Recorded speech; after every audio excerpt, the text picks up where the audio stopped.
Berbagai topik menarik dikupas dalam dialog hari ini.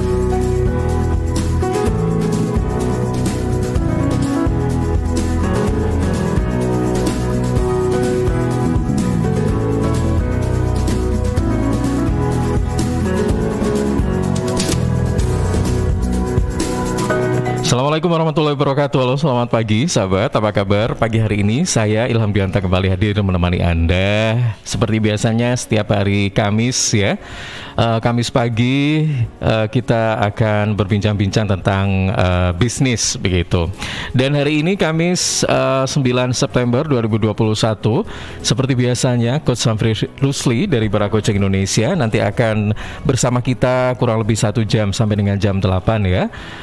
Akan membicarakan tentang closing sales ya. Jadi kalau mungkin ada sesuatu yang berkaitan dengan sales Anda seperti apa ya, kemudian closingnya ini salesnya kok nggak closing padahal sudah dilakukan sesuai dengan prosedur ya, sesuai dengan apa yang sudah direncanakan, tapi kok agak lama closingnya. Kemudian kadang-kadang kita juga berpikir ya, sampai seberapa lama sih standar closing ini, apakah memang dihitung minggu atau bulan atau bahkan berapa gitu kan. Nah ini juga pasti ada sesuatu yang harus kita ketahui gitu ya, terkait dengan rentang waktu closing sales yang harus kita sepakati seperti itu. Nah sahabat, ada apa dengan sales Anda? Ini yang menjadi tema kita pada pagi hari ini. Dan kami juga ingin menyapa pada sahabat-sahabat yang ada di Trenggalek, Nganjuk, dan Tulungagung ya, karena program ini juga disiarkan secara serentak di 3 LPPL tersebut. Ada Praja Angkasa Trenggalek FM 88,9, Ersal Nganjuk FM 105,3, dan juga RGR Tulungagung FM 90,1. Ya, semoga semuanya masih dalam keadaan sehat baik ya. Nah, kita sudah bersama dengan Coach Humphrey. Halo, selamat pagi Coach Humphrey. Good morning Mas Ilham. Oke, good morning ya. Sesekali kita pakai bahasa Inggris good morning ya. Oh iya. Iya, berasa di mana begitu ya, LA atau mana gitu. Berasa di Sidoarjo lah Mas. Iya. Ya, ini kita berbicara tentang ada apa dengan sales Anda. Nah ini kalau berkaitan dengan sales, closing sales ya, closing sales. Yang saya tahu ini adalah semacam titik akhir dari penawaran-penawaran yang sudah ditawarkan oleh sales untuk terjadi transaksi begitu kan. Tapi seperti apa penjelasan dari Coach Humphrey terkait dengan closing sales ini apa sih gitu kan? Ini juga harus diketahui dulu sebelum kita membreakdown lebih detail lagi apa itu yang ada di dalam closing sales, kemudian apa aja yang harus dipersiapkan oleh penjual gitu kan, atau siapapun itu berkaitan dengan penjualannya, salesnya seperti apa. Kemudian kita juga harus akhirnya mau tidak mau harus mengetahui karakter konsumen. Iya kan, kadang-kadang konsumen itu agak jengah juga loh kalau misalnya ditawari berkali-kali akhirnya aduh ini penjual apa sih gitu, kita nggak mau kok tetap aja. Nah kayak gitu. Tapi dari sisi penjual kadang-kadang kita jangan putus asa gitu Coach ya, iya kan? Dalam menjual apapun itu kita jangan putus asa. Tetapi kalau misalnya memang ada waktu, maksudnya gini, mungkin ada berapa kali ya sebagai tolak ukur bahwa oh ini berarti memang sudah tidak bisa dijual ini barang ini. Sudah mungkin lebih dari 10 kali ditawarkan, tapi ya bagaimana nanti bisa dijelaskan. Oke, silakan. Tadi pembukaannya bagus banget ya, titik akhir ya. Jadi justru karena titik akhir itu kita harus tahu titik mulanya, titik awalnya bagaimana. Jadi hari ini kita akan bicara seperti film ya. Ini AADS ya. Ada apa dengan sales? Oh iya. Ya, bukan ADC tapi AADS. Ya, ada apa dengan sales gitu ya. Dibintangi oleh Mas Ilham. Enggak sih. Oke. Oke, saya pernah katakan ini beberapa waktu lalu udah lama bahwa sales ini seharusnya tidak masuk ke dalam kurikulum pelajaran Pertama kali ya, sales tidak ada dalam kurikulum ya. Tidak ada dalam kurikulum pelajaran di sekolah. Tidak ada jurusan penjualan atau sales. Ini sangat disayangkan. Kalaupun ada, salah satu jurusan yang paling dekat dan membahas tentang sales adalah di manajemen bisnis. Nah, padahal menurut saya, kalaupun ada jurusannya, sebaiknya masuk ke jurusan psikologi bukan manajemen bisnis. Loh, kok bisa gitu?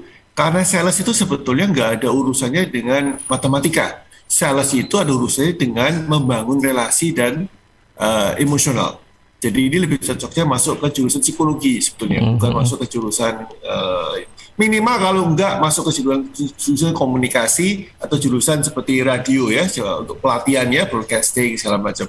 Itu minimum masuk ke sana. Tapi bukan masuk ke manajemen bisnis. Nah, semakin hari semakin saya yakin karena sebagai coach tugas saya adalah nyalesin orang. Ya, jadi saya ini sales. Sebagai coach itu sales yang setiap hari itu menjual konsep supaya klien saya mau melakukan.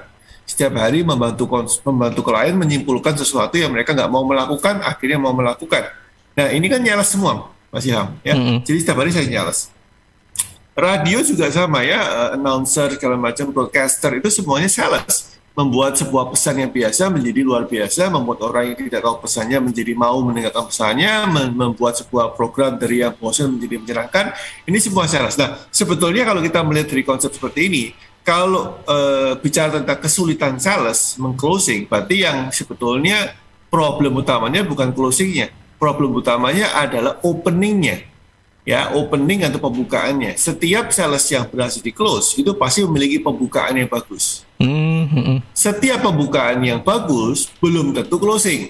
Lagi-lagi ya, setiap closing yang bagus pasti menghasilkan sesuatu yang menarik, closing dan menghasilkan klien, omset, komisi. Itu pasti dimulai dengan pembukaan yang bagus. Ini camkan, ini rumusnya. Masalahnya tidak semua pembukaan yang bagus itu berakhir di closing. Nah, sekarang kalau saya balik berarti untuk closing bagaimana? Ya pembukaannya harus bagus, gitu ya. Opening, closing. Ya, pintu itu hanya bisa ditutup kalau pertama kali dibuka, gitu kan. Kalau kita mau tutup pintu, sudah tertutup pintunya, ya apa yang mau ditutup? Kalau saya bilang sama klien saya, klien saya bilang, coach aku gimana caranya closing konsumen saya? Saya bilang, ya dibuka dulu toh, sebelum ditutup. Kalau konsumennya sudah menutup, ya apa yang mau di closing? Ya, jadi konsep filosofi ini tolong diperhatikan bahwa ini adalah dasar dari semua sales. Tugas kita sebagai salesman adalah membuka. Sekarang pertanyaannya, apa yang kita mesti buka? Satu adalah membuka pembicaraan. Halo Kak, saya dari perusahaan XYZ, boleh minta waktu sebentar. Ini pembukaan yang paling klasik yang menurut saya agak sedikit kurang bagus. Tapi anyway, itu tetap pembukaan. Gitu ya, itu pembukaan yang tidak terlalu efektif tapi tetap masuk kategori pembukaan. Tinggal belajar aja nanti ada pembukaan yang beberapa varian efektif saya sharingkan di sesi kali ini ya. Tapi dia pembukaan konversasi.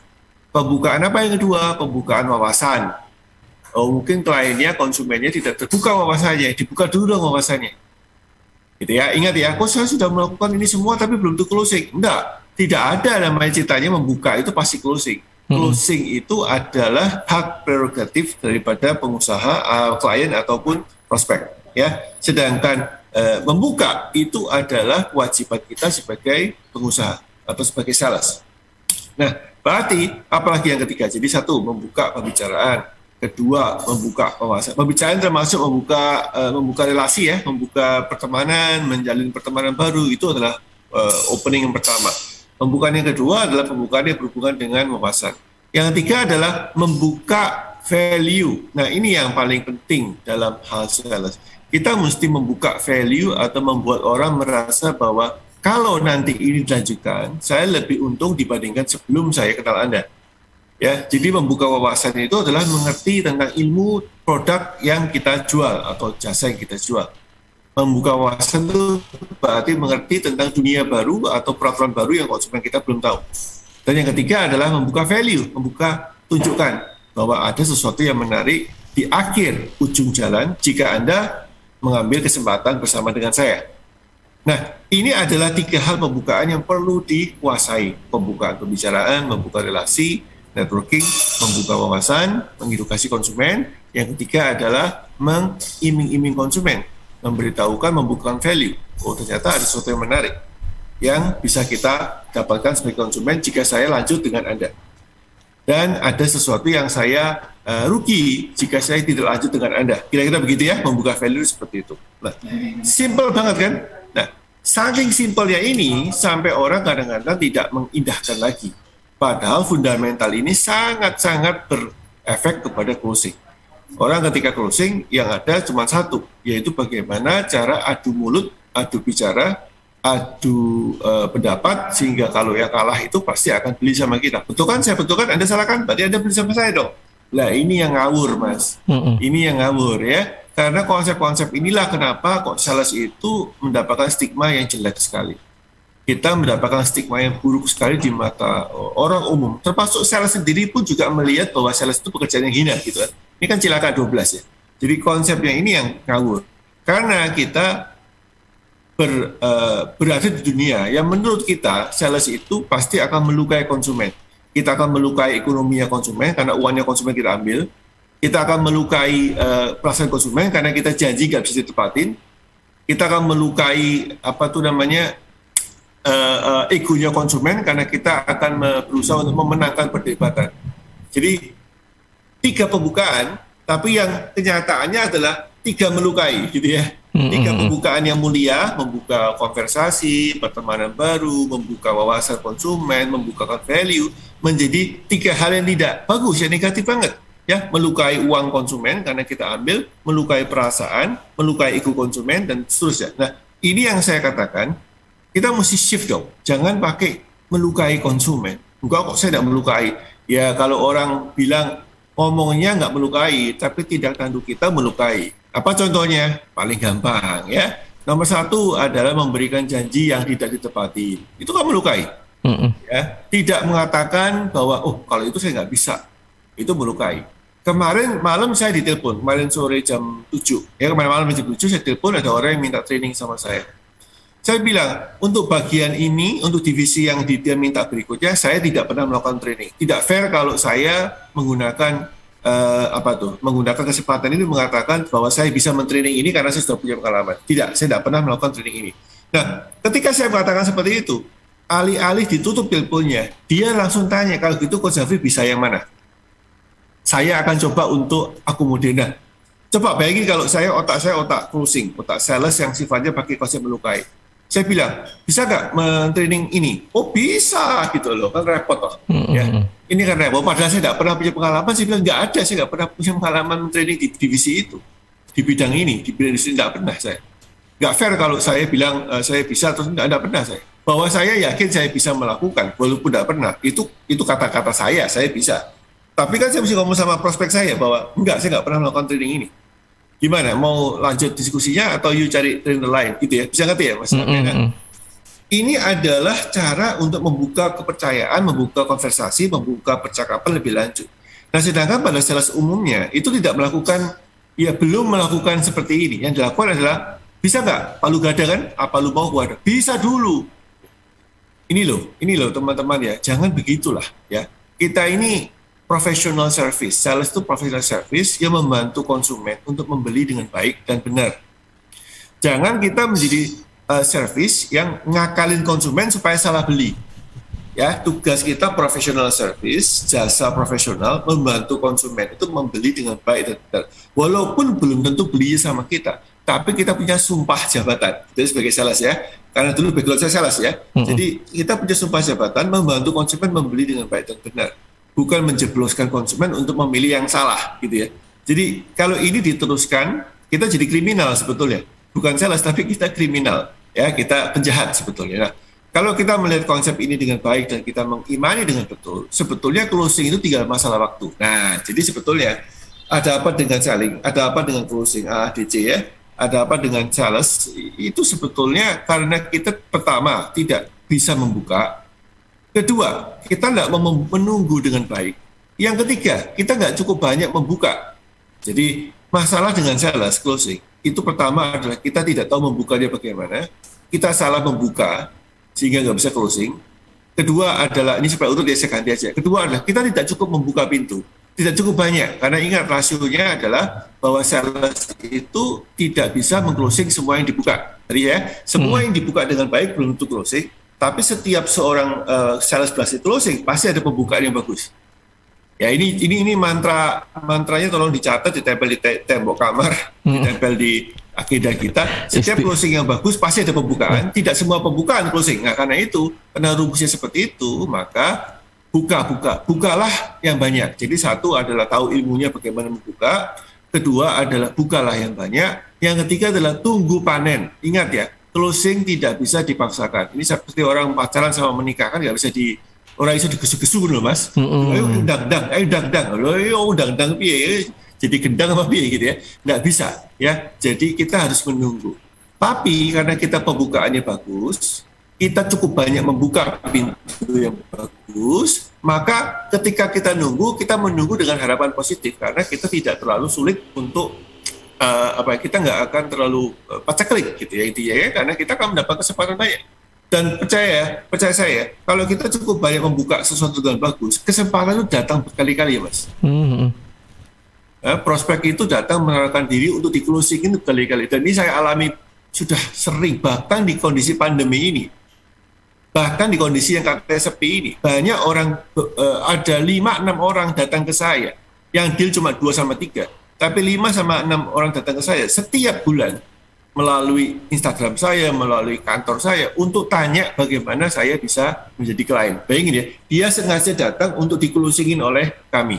Nah, artinya, we've done our job, kita melakukan sebelumnya, itu opening dengan bagus. Ya, itu dasarnya ya, tolong dicatat karena itu dasarnya penting banget supaya kita tidak salah. Nah, habis ini kita masuk ke teknisnya. Oke. Nah, ini coach, seperti yang sudah saya singgung awal tadi bahwa kita juga tentunya tadi kan coach Samfri bilangnya harus menunggu, ya kan? Menunggu itu memang kalau secara sistematis memang harus ada takarannya nggak? Maksudnya harus ada standar waktu, misalnya sampai berapa kayak gitu. Atau dalam hal ini secara teknis kadang-kadang kita berbeda dengan kenyataannya gitu ya. Misalnya dalam perjanjian mungkin disepakati sampai 10 hari, ternyata mungkin mereka masih berpikir atau apa diperpanjang lagi. Nah kayak gitu. Kalau misalnya memang waktu yang ditetapkan ini ternyata masih agak lama atau tidak sesuai dengan ekspektasi kita untuk menunggu. Nah, ini bagaimana? Apakah memang harus kita tinggalkan sehingga tidak ada closing begitu atau bagaimana? Ya, oke, this is a very good question. Pertanyaan bagus Pak Silam. Jadi menunggu ini sebetulnya termasuk teknik yang bisa dipelajari. Jadi bisa di manage ya. Coach katanya kan menunggu itu, closing itu kan hak prerogatif daripada klien atau prospek, betul ya. Tapi menunggu itu bisa di manage dengan bagus. Maksudnya gimana? Ada minimal dua ya kategori. Satu adalah menunggu sesuatu karena prospeknya sendiri tidak jelas apa langkah-langkah sebelum ke closing itu. Misalkan gini, kita punya 9 langkah untuk closing.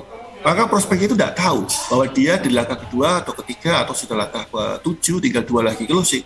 Dia tahunya bahwa ya udah saya pikir-pikirlah. Nah, ini yang saya bilang menunggu yang tidak benar, karena kita tidak menjelaskan, kita tidak melakukan sebuah mapping perjalanan menuju ke dalam closing itu antara sales sama prospeknya tidak jelas. Jangan-jangan malah salesnya sendiri nggak jelas. Prospek ini sedang di tahap berapa, tinggal berapa langkah lagi closing, itu nggak jelas. Nah, ini berarti satu menunggu yang tidak unmanageable ya, tidak bisa di-manage dengan bagus. Berarti ini adalah pengetahuan salesnya yang kurang dan pembukaannya, penjelasannya ke konsumen yang kurang. Yang kedua adalah menunggu karena memang tahapannya butuh waktu. Jadi ada 9 langkah sales, ini contoh misalkan ya, ini di level langkah ke-7, kurang 2 lagi closing. Sedangkan 2 ini memang paling lama, kurang lebih sekitar 3-4 bulan, dia harus mengumpulkan dananya dulu, dia harus bicara dengan beberapa pihak terkait dan segala macam. Nah, ini manageable, namanya kita bisa memanage weight dengan bagus. Nah, kalau yang pertama, ini bukan menunggu, tapi berharap sebetulnya. Berharap ada bintang jatuh, ada keuntungan kita, ada konsumen kita, klien kita, prospek kita berubah pikiran, kesambit apa, tiba-tiba insaf terus beli sama kita. Lah ini yang saya saya nggak anggap menunggu. Saya anggap itu adalah sebuah kesia-siaan. This is wasting time sebetulnya. Nah, daripada kita daripada kita mengharapkan sesuatu yang sia-sia, salah satu teknik yang paling baik ketika kita closing atau kita asumsinya adalah opening sudah bagus ya, jadi saya nggak akan ulang lagi, anggap ya opening sudah bagus, kemudian kita stepnya jelas. Salah satu teknik paling closing yang paling bagus adalah memetakan dengan bagus tahapannya sampai mana nih, ya, sehingga Anda tidak perlu khawatir atau Anda sedikit khawatir prospek Anda itu melarikan diri atau PHP. Karena Anda sudah menggiring mereka ke dalam tahapan yang mereka memang mau. Jadi mereka mau digiring ke tahapannya. Klien harus tanya, prospek harus tanya, saya harus melangkah seperti apa untuk mempertimbangkan ini menuju ke closing. Prospek harus tanda tanya, memberikan tanda tanya itu kepada Anda, sehingga Anda memang menjawab dengan baik.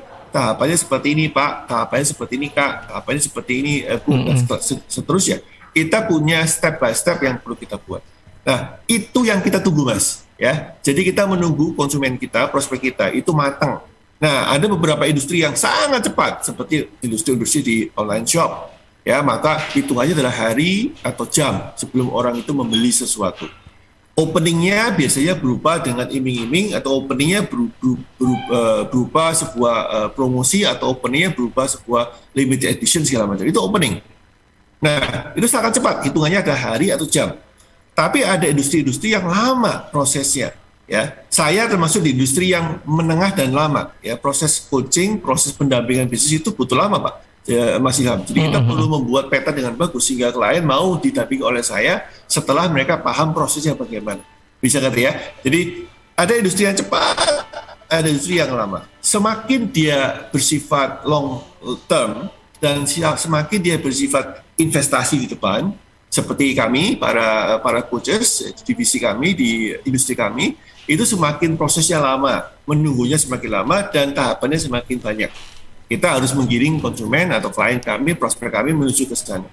Tapi semakin sifatnya nggak harus investasi, tapi artinya cash and carry, ada barang, ada uang, langsung barang dibawa, itu biasanya proses menunggunya tidak terlalu lama. Hitungannya jam, hari, maksimum minggu. Gitu ya. Nah, jadi perkiraannya seperti ini ya, walaupun setiap industri beda-beda, kalau di breakdown lagi itu beda lagi, setiap retail ada yang retail yang baju mahal, ada yang baju sehari-hari, beda lagi, tapi ballpark-nya atau rule of thumb-nya secara kasarnya seperti itu. Menunggunya sekitar situ. Gitu Mas. Oke, baik. Nah, sekarang dari beberapa yang sudah disampaikan oleh Coach Safri tadi ya, beberapa item yang berkaitan dengan mengapa sih kita sulit terjadi closing, kemudian hal-hal apa saja sih yang harus diperhatikan agar closing ini cepat ya. Tadi pembicaraan, ada value, ada wawasan dan sebagainya. Nah, dari beberapa item yang sudah disampaikan, ini apa yang harus paling dipertahankan gitu, dari mungkin yang paling utama ya, atau yang paling bisa berhasil gitu loh, agar terjadi cepat closingnya atau closing ini, dengan kata lain kita nggak usah menunggu, tidak ada proses atau tahap menunggu gitu, langsung gitu. Apa ya gitu ya, walaupun pengalaman saya masih harus menunggu, tapi itu harus ya, berarti ya menunggu itu harus berarti harus menunggu, tapi menunggu ya, jadi jangan salah paham ya, banyak orang merasa menunggu itu siksaan. Enggak, ini sebuah ini sebuah sesuatu yang dinikmati. Jika prosesnya betul, maka Anda tahu bahwa gini, saya pakai istilah lain supaya gampang ya. Kalau kita lihat film, ada suspense-nya. Kita kan menunggu endingnya seperti apa, gitu ya. Rasa daripada menunggu itulah yang kita bayar ketika nonton film. Coba kalau kita nonton horor, nonton misteri pembunuhan, baru 5 menit duduk sudah diberitahu siapa yang bunuh. Iki film opo, iki cap amburadul gitu ya. Jadi sebetulnya menunggu itu adalah sesuatu yang menyenangkan ya. Seperti kita menonton film, ada suspense-nya, ada thrill-nya, ada kenikmatannya. Jadi kalau kita bilang, kalau kita manage the wait dengan betul, kita manajemen waktu menunggu dengan bagus, kita ini seperti menonton film dan menyenangkan sebetulnya.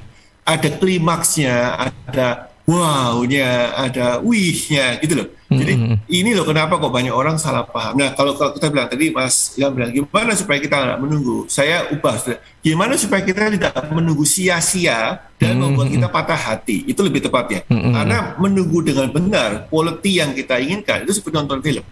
Dan saya tidak semua pasti saya bisa melakukan ini karena memang kadang-kadang saya juga keliru ya, menunggu ini sulit. Sales itu proses yang panjang dan memang kompleks. 70% dari kalau saya closing itu nikmat sekali. Saya enjoying the process. Saya menikmati prosesnya karena menunggunya seperti nonton film.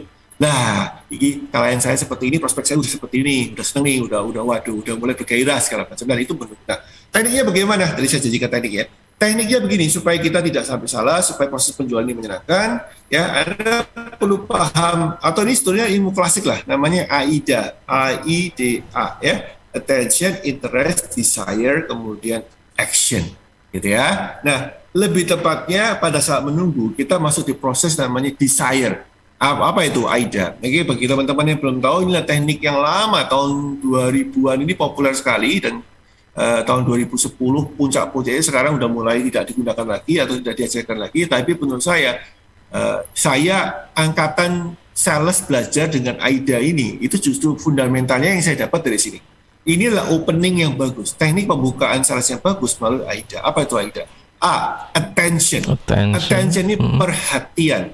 Tugas kita adalah menarik perhatian daripada prospek. Menarik perhatian itu paling gampang. Itu dengan cara membuat diri kita tidak sama dengan yang lain atau kita tidak mainstream. Misalkan contoh, Anda jual peralatan perkakas ataupun hardware, gitu ya. Maka Anda bisa mengatakan kepada orang lain, tidak seperti toko hardware yang lain, saya menggunakan porsi seperti ini. Ya, tidak seperti toko pecah belah yang lain. Kita jual piring, jual panci, kita menggunakan aturan seperti ini. Misalkan kalau teflonnya baret, saya beli balik, ya. Kalau hardware-nya, kalau palunya kekecilan atau nggak cocok, saya tukar balik segala macam. Ini contoh-contoh yang paling klasik yang digunakan oleh toko-toko. Itu adalah attention. Bisa juga attention dalam hal sesuatu yang sifatnya grander atau besar. Misalkan kita menjual sesuatu dengan packaging yang paling unik, atau kita menjual sesuatu dengan ukuran yang paling masif, kita menjual sesuatu dengan cara yang paling aneh, itu adalah attention. Ya, saya ingat dulu saya zamannya 13-14 tahun yang lalu ya, ketika saya menjadi eksekutif di salah satu perusahaan family business di Surabaya. Itu kalau tugas luar negeri, lagi traveling, lagi ikut roadshow di mana-mana, lagi show ikut pameran ya, exhibition di luar negeri. Itu salah satu yang saya ingat waktu itu ke Jerman waktu itu ya. Jadi di Jerman ini di exhibition hall-nya, tempat pamerannya itu ada satu stand yang mendapatkan crowd paling banyak. Kenapa? Karena ternyata jadi exhibition hall itu kan kalau atapnya tinggi seperti hangar gitu Mas ya, jadi tinggi ya, bayangin itu atapnya bisa kurang lebih sekitar 10 meter, 20 meter lah ya ke atas. Nah, di satu stand ini paling banyak, saya penasaran, loh standku kok gak seberapa rame ya, standnya teman-teman lain kok juga gak rame, ini cuma satu siapa di Jerman waktu itu di Frankfurt. Nah, ketika saya sampai sana, saya lihat ternyata yang saya lihat adalah stand sendiri itu nggak terlalu beda dengan kita. Tapi yang di atasnya itu dipakai yang namanya akrobatik event. Jadi dia sewa orang untuk kemudian melakukan akrobatik dengan menggunakan dan membawa produk itu. Ya, waktu itu produknya adalah panci ya. Waktu itu ada exhibition hall di Jerman itu tentang pecah belah. Saya dulu sales panci Mas, sales panci keliling. Nah, jadi ini pancinya dibawa, kemudian dilempar-lempar juggling ke atas dengan upside down, kepala di bawah, kaki di atas, di ketinggian 20 meter di atas, dangling in the air, bergantungan di udara. Ini ternyata menarik mereka dan membuat mereka pengen foto, pengen tanya, lihat, segala macam. Nah, ini yang saya bilang attention. Tugas seorang sales membuka perhatian konsumen. Tadi ya, membuka percakapan, membuka wawasan, membukakan value. Tapi tadinya bagaimana? Ya, cari caper lah ya, cari perhatian lah. Minta perhatian, cari perhatian. Jangan nyebelin. Kenapa kok saya bilang tadi ketika kita membuka, selamat siang Kak, bisa ada waktu sebentar, ketika mau dicegat seperti itu. itu sebetulnya nyebelin, bukan menarik perhatian. Itu menutup niat kita untuk memperhatikan. Ya bikin booth yang cantik lah, bikin film yang menarik lah, bikin pantomim di situ lah, bikin drama di situ lah. Ya kalau tahun baru Cina, kenapa kok barongsai itu menarik semua orang untuk datang? Baik yang memang menikmati barongsainya atau pengen tahu apa, karena itu menarik perhatian, attention grabber.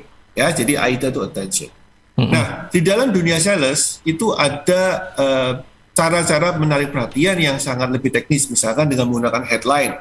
Jadi yang namanya headline di flyer, brosur, atau kita di media sosial sekarang mungkin judulnya ya, itu adalah attention grabber atau menarik perhatian.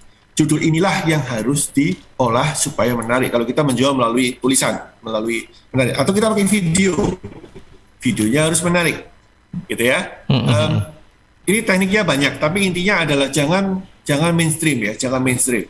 Ya, kalau saya paling gampang itu musuh kita siapa, lawan dia dengan jelas. Tidak seperti sana kita melakukan ini, itu membuat orang tertarik. Ya, atau kita sebutkan nama, misalkan perhatian untuk ibu rumah tangga yang kepingin dapat penghasilan lebih, itu menarik perhatian. Ya, nah setelah attention, I-nya adalah interest. Interest itu artinya adalah dia tertarik karena segmennya cocok. Jadi misalkan kalau tadi saya katakan perhatian ibu rumah tangga yang sedang membutuhkan penghasilan tambahan. Satu, attention-nya langsung ke ibu rumah tangga. Yang kedua adalah yang namanya interest-nya align atau sejalan dengan yang namanya ibu rumah tangga yang sedang cari. Karena, betul ya, saya ini ibu rumah tangga, saya sedang cari penghasilan tambahan. Maka saya tertarik. Ya, jadi interest itu ada ketertarikan nilai yang cocok dengan saya. Kalau saya bilang, attention-nya cukup nggak? Nggak cukup. Attention membuat orang noleh, tapi ketika lihat, ini bukan buat saya, maka interest-nya akan hilang. Maka ilmu AIDA ini gugur. Attention-nya bikin orang noleh, tapi tidak interest. Saya nggak tertarik. Gitu ya. Jadi noleh, tertarik. Nah, tertarik ini harus disesuaikan dengan segmentasi. Maka kita kembali ke ilmu zaman dulu, yaitu segmenting, targeting, positioning. Ya, apakah kita segmennya sesuai dengan yang kita tarik? Ya, apakah orangnya sesuai dengan caranya kita sama dengan mereka, bahasanya sama? Ini adalah interest. Jadi kalau AIDA itu A-nya adalah bikin orang noleh, I-nya bikin orang merasa, lah ini aku lagi cari. Desire, ya setelah ini kita break, setelah itu saya akan tanya jawab dengan kalau dia tanya gitu ya. Desire yang ketiga itu adalah konsep di mana saya pun bisa menikmati kamu itu penjualnya, atau menikmati produk kamu. Jadi kalau attention ini noleh, interest itu cocok dengan apa yang saya pikirkan, desire ini adalah waktu yang paling krusial, karena inilah waktu yang kita bilang masuk ke waktu menunggu nanti. Desire ini adalah dia prospek merasa bahwa, saya pun juga bisa. Berarti nggak untuk ibu-ibu rumah tangga yang lain, saya ibu rumah tangga biasa pun, misalkan tinggal di kampung, dengan ilmu yang nggak tinggi, cuma lulusan SMA pun bisa berarti ya, maka muncul desire. Jadi kalau interest itu sesuai dengan apa yang saya pikirkan, desire itu sesuai dengan saya, jadi lebih intim lagi. Aku ya iso lek ngono aku ya gelem. Berarti tak pikir ini cuma buat ibu-ibu yang berpendidikan tinggi, kaum jet-set. Ternyata saya juga lulusan SMA bisa kok mendapatkan manfaat ini. Maka desire-nya muncul. Bisa ngerti Mas ya? Nah, setelah desire-nya muncul, baru kita akan menjelaskan proses menikmati manfaat yang kita tawarkan. Ingat, menikmati, bukan closing ya. Bukan menjual ya. Menikmati manfaat yang kita tawarkan sehingga mereka bisa mengikuti dan mendapatkan manfaatnya. Itu namanya action. Nah, di sini menunggunya di sini. Jadi attention, noleh, interest sesuai dengan bahasa dan kepentingan kita. Desire itu berarti saya bisa, saya pun mengerti, dan saya pun saya mau, baru kita tawarkan prosesnya, dan mereka mempertimbangkan di actionnya. Gitu, jadi Mas. Ini konsep AIDA ya, attention, interest, desire, action. Sebelum ke penanya dan sebelum saya hadirkan spot desire, ini kan kalau misalnya ternyata kok saya nggak seide ya dengan itu, apakah ini bisa putus nanti coach? Kan ini termasuk tahap yang paling krusial, tahap yang paling penting gitu ya, ketika kita, apakah kita harus meyakinkan lagi dengan kembali ke interest kayak gitu, atau ke attention lagi atau apa gitu.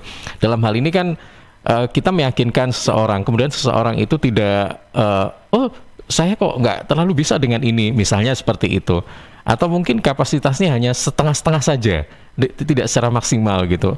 Berarti kita harus meyakinkan lagi atau kita ganti yang lain. Ya, jadi yang satu berarti kita harus lihat lagi ya, apakah prospek kita memang sesuai dengan yang kita segmennya. Kan segmennya kita akan positioning. Kalau segmennya nggak cocok, berarti kan iklan kita menyasar ke orang yang salah. Ya. Jadi kalau iklan kita, promosi kita menyasar ke orang yang salah, kita ganti dong, ganti sasaran maksudnya. Iklannya kita samakan atau sasarannya kita ganti. Atau, sasaran saya ya ibu-ibu yang memang bisa mengikuti kita, mendapatkan manfaat walaupun memang tidak memiliki edukasi tinggi, ataupun ibu rumah tangga yang memang tidak punya pengalaman untuk berbisnis ataupun investasi, katakanlah kita menawarkan produk investasi, berarti kita iklannya kita ganti, segmennya kita sama kita pertahankan, cara kita menjelaskannya ke segmennya kita ganti.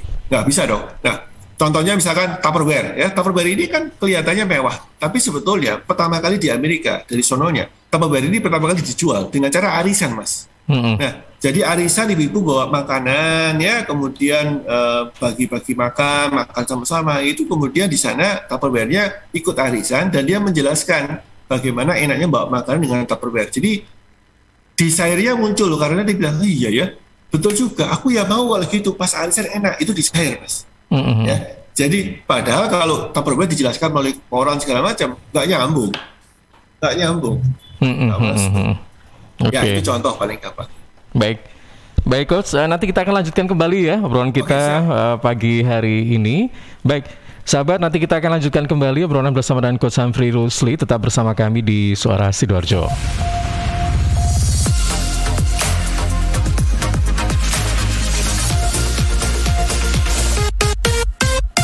Sahabat, seiring bertambahnya usia, tubuh mulai bersifat asam atau asid sehingga mudah terserang penyakit. Karena itu segera perbaiki pola makan dan perbanyak asupan alkaline seperti sayur, buah, dan Cheers Alkaline Power. Cheers Alkaline air minum kesehatan dengan pH tinggi 8,5 yang setara dengan sayur dan buah serta punya 6 manfaat, yakni meningkatkan metabolisme dan daya tahan tubuh terhadap virus, menjadi antioksidan alami pencegah kanker, menjaga kekuatan tulang dan gigi, membantu penyerapan mineral lebih efektif, membantu hati dan ginjal membuang racun dari tubuh serta mencegah sakit ma. Info lengkap Cheers hubungi Sutrisno 0821 4225 6646 0821 4225 6646. Cheers, healthy drinking water. CHEERS, cheers. CHEERS, cheers. CHEERS, cheers. Air minum yang terbaik, hey. Cheers in the house. Cheers, air ber-pH tinggi. Cheers dapat membantu netralkan pH tubuh. Cheers mengandung antioksidan alami. Cheers, air minum terbaik untuk keluarga. Air minum sehat keluarga. Air minum dengan pH tinggi. Cara pesannya mudah, petugasnya ramah. Gratis ongkos kirim, hey. Cheers in the house. Untuk pemesanan via WhatsApp di nomor 087777243377. Gratis ongkos kirim. Cheers in the house. Untuk wilayah Sidoarjo dan sekitarnya bisa menghubungi Depo Candi di 0821 4225 6646 0821 4225 6646. Rokok opo ki kok putihan? Ya rokok kok, ya murah, ya akeh. Rokok ilegal ki. Masa rokok ilegal iki? Yo ki. Lah awakmu kok roh nek iki rokok ilegal? Rokok ilegal iki gak nek pita cukene. Samen paling roe bandrol kuwi lho. Rokoke kudu enek merek karo nama perusahaane sing terdaftar ndek bea cukai. Lokasi pembuatane ndek kene ya gak enek. Terus ndek kene rokok ilegal gak enek gambar karo peringatane teko pemerintah. Berarti rokok ilegal gak resmi no? Aduh, ya mesti to Lemul. Rokok ilegal iki merugikan negara. Mergo ora bayar cukai sing digembangun negara. Walah tutu, sepenting wong-wong gak roh. Loh, gak iso lagi. Makane to Le, tuku sing pasti-pasti ae. Aja ngawur. Laporkan peredaran rokok ilegal ke kantor Bea Cukai terdekat atau hubungi nomor 1550225 1550225. Iklan layanan masyarakat ini dipersembahkan Bea Cukai Sidoarjo. Ayo, ngewangi Bea Cukai, berantas rokok ilegal. Bea Cukai Sidoarjo, fokus mengawasi, tulus melayani.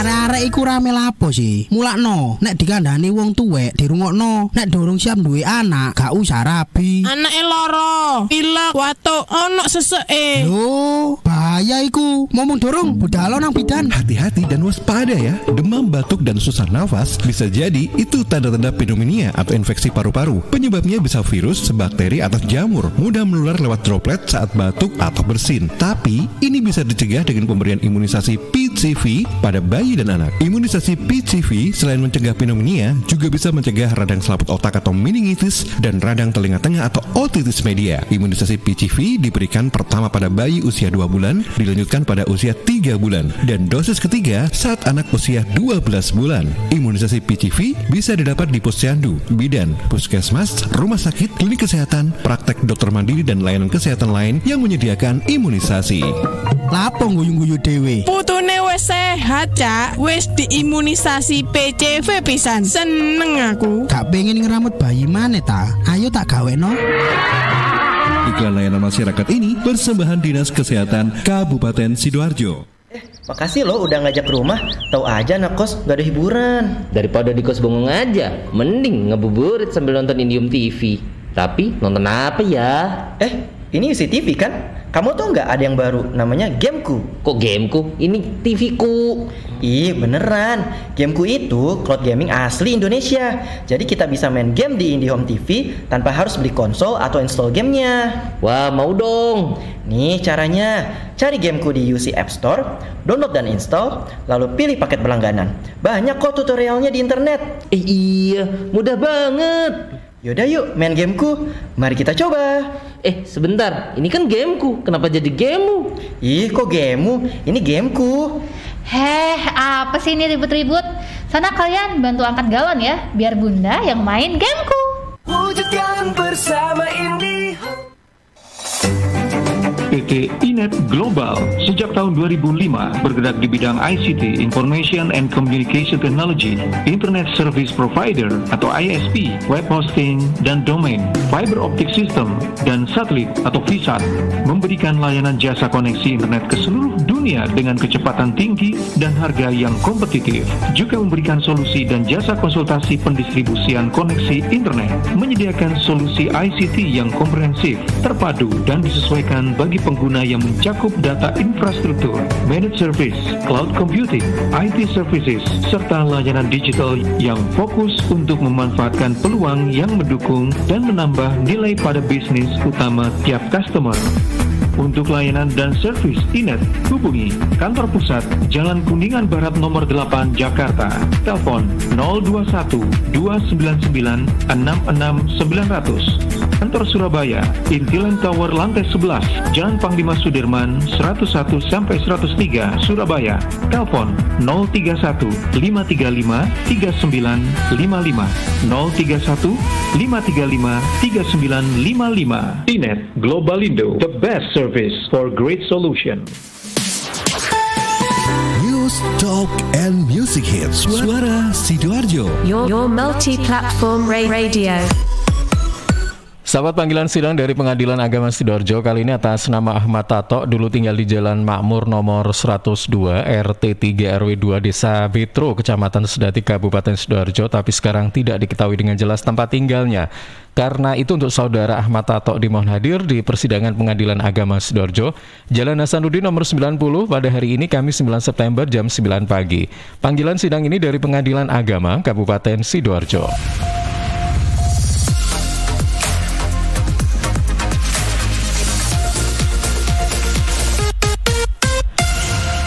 Ya sahabat, terima kasih Anda masih bersama kami dalam Business Talk pagi hari ini dengan tema AADS ya, ada apa dengan sales, bersama dengan Coach Humphrey Rusli dari Bara Coaching Indonesia. Coach Humphrey? Yes. Oke, baik. Setelah sekitar berapa menit ya tadi? 7 menit ya, ngopi-ngopi dulu tadi. Ini ada 3 pertanyaan yang sudah masuk ya. Yang pertama dari Pak Iwan yang ada di Candi, ini apa betul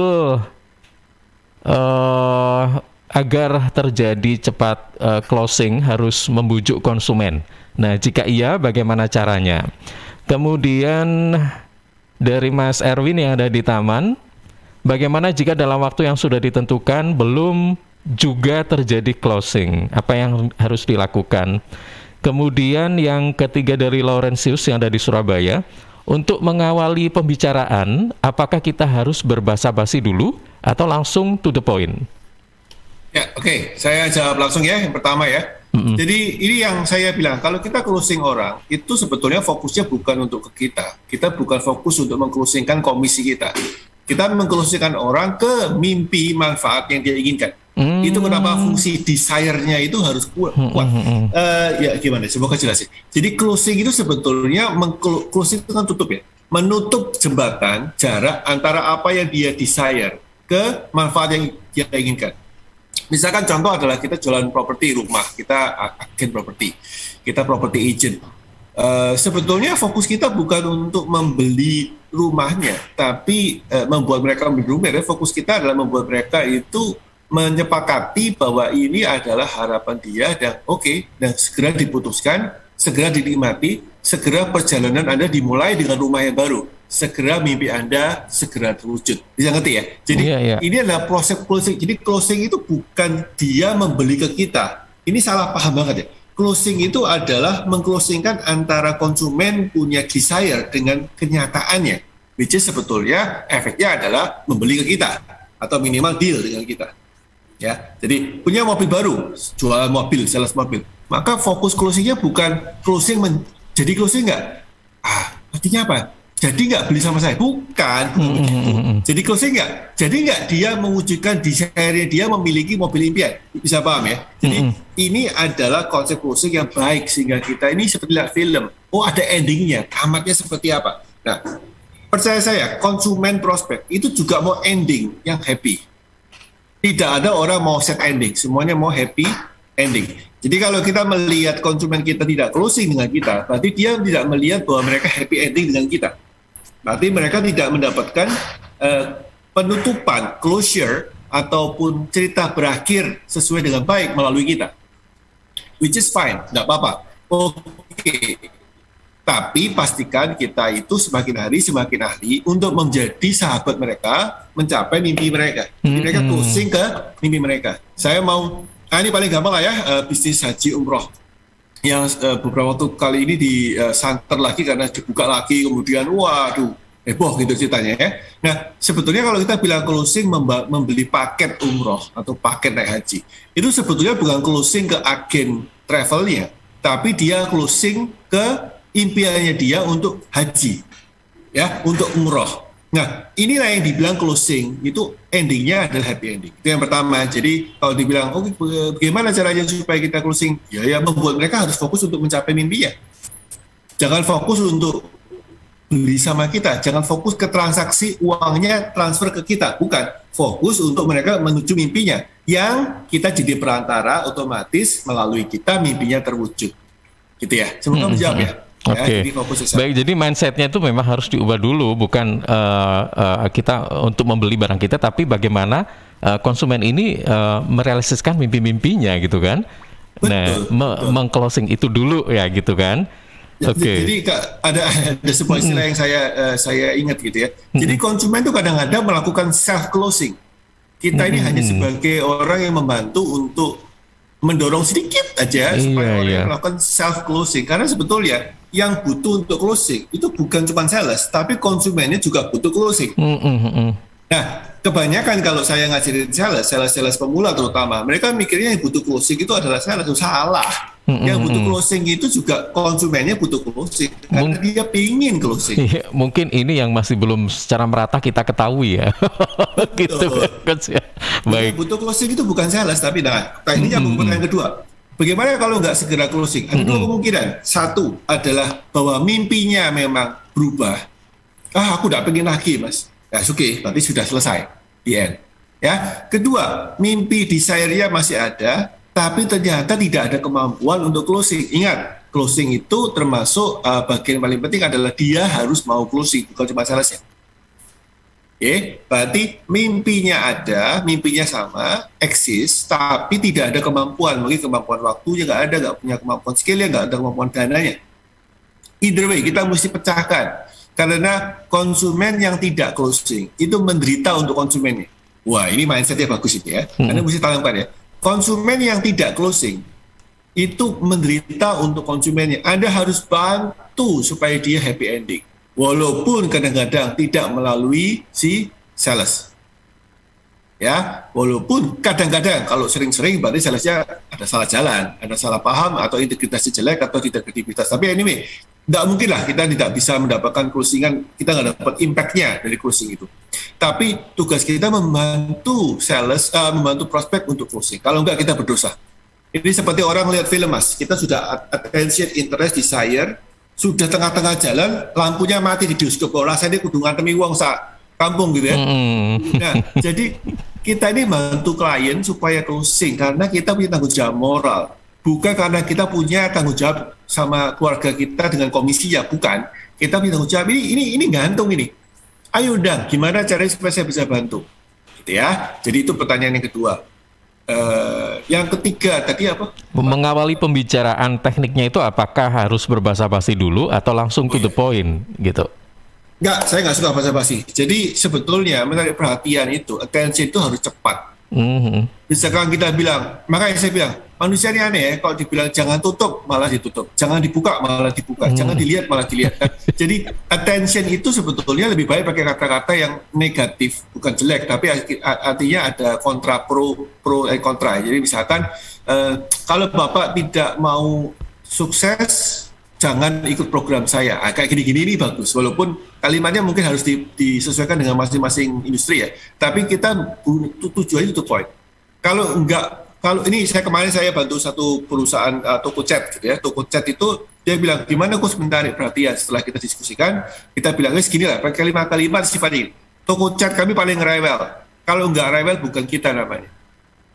Orang akan melihat orang toko tuh biasanya nggak mau dikatakan sebagai orang yang rewel. Toko ini malah bilang toko kita paling rewel. Kalau nggak rewel bukan kita. Tapi karena rewel ada untung. Itu kalimat gede-gede saya terus nulis ya. Toko kita paling rewel, paling bawel ya. Karena rewel ini ada untung. Itulah kenapa konsumen kita suka, karena kita paling rewel. Nah, ketika kita menggunakan statement seperti itu, langsung orang tuh kayak ditempeleng plok gitu loh. Apa kira? Apa toko rewel lagi? Mana yang rewel? Kenapa konsumennya untung? Maka atensinya muncul. Jadi ini nggak basa-basi. Ini langsung to the point. Ya. Guru les. Ya, saya pernah bicara sama guru les. Guru les, saya paling jahat, paling kejam, paling sulit kasih nilai bagus. Kalau nggak suka sama saya, nggak usah les sama saya. Wah, malah top itu. Jadi bisa paham ya? Ya, langsung gitu kan. Malah mak jelep gitu ya. Coach, sebelum ini ada satu pertanyaan lagi, ini sebelum kita tutup ya. Dari Priscilia yang dari Surabaya. Priscilia ini kerja di salah satu perusahaan trading dan dituntut untuk selalu closing dengan target budget tertentu. Nah, bagaimana caranya agar cepat closing tapi tidak terlihat seperti sedang memprospek orang begitu? Sama ya, saya katakan ya, the number game ya, permainan angka. Berapa banyak yang Anda buka pintunya? Pembukaan konversasi, pembukaan relationship, berapa banyak? Kalau kita punya target tertentu, waktunya nggak cukup menjelaskan, tapi intinya gini ya, target Anda berapa, Anda berikan menjadi berapa potensi closing per orang. Jadi satu orang memberikan sumbangsi berapa, kemudian untuk mendapatkan satu orang untuk closing, maka Anda harus punya berapa orang yang kita buka relasinya. Maka ada pembandingnya, misalkan 10 orang kita buka relasi baru, maka satu closing, jadi 1/10 atau 10%. So, tinggal dikali matematikanya. Nah, supaya cepat closing bagaimana? Ya, berarti tambah jumlah volumenya, orang yang tahu kita, tambah buka relasi baru ke kita, dan mempelajari teknik supaya orang lebih punya desire terhadap mimpi mereka. Tinggal 2, tambah angkanya, buka desire-nya, membuat mereka semakin nafsu. Ingat, closing itu yang butuh klien, bukan kita. Ya. Jadi klien butuh closing karena dia mau mencapai apa yang dia inginkan. Oke, ini udah jam 8 ya. Ada event ini ya, ada iklan mampir ini saya diminta untuk menyampaikan. Jadi nanti ada event sama dengan topik ini, strategi yang paling bagus untuk closing penjualan oleh rekan saya, Coach Tommy. Anda bisa telepon 031 739 0666 untuk ingin tahu, siapa tahu Anda cocok programnya ya, 031 739 0666. Ya, silakan dicek dan dimanfaatkan jika cocok dengan Anda. Itu Mas Oke. semoga 1 jam bermanfaat. Semoga ada closingnya banyak. Salam sukses. Amin, terima kasih. Salam sukses kembali Coach Humphrey. Terima kasih. Baik. Ya, sahabat, baru saja kita simak paparan ya, penjelasan dari Coach Humphrey Rusli dari Bara Coaching Indonesia dengan tema ada apa dengan sales Anda. Kita tadi membicarakan tentang closing sales ya, dan ini mudah-mudahan juga kita pahami bersama karena ini juga sering terjadi kan pada bisnis kita.